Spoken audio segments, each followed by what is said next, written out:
Kung titingnan nyo paano ginawa ng Diyos ang unang araw, diba? Napaka-amazing. Lupa lang at tubig.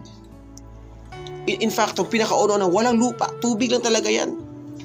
Tapos kumikilos ang kanyang espiritu sa ibabaw ng tubig. And here comes, there will be light. Siparit niya ang liwanag, siparit niya ang gabi.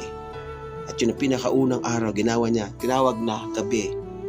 At ang liwanag ay ginawa niya, tinawag na umaga.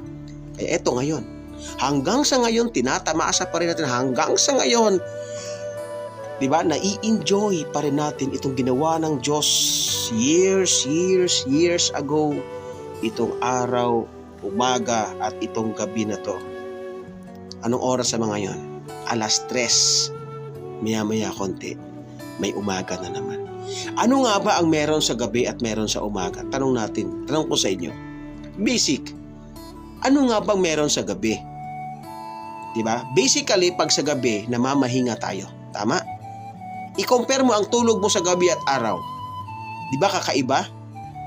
Iba talaga ang ambience, iba talaga ang sa pagtulog sa gabi. Kasi actually, nakadesinyo yan para tayo mamamahinga. Anong point dito? Alam na alam ni Lord na mapapagod tayo. Kaya bibigyan niya tayo ng kapahingahan. Kung ang gabi nga binigay niya para sa atin lahat, na magiging productive na naman tayo pagka umaga. How much more sa lahat ng mga bagay na nakakapagod na sa atin, bibigyan at bibigyan tayo ng Diyos ng kapahingahan.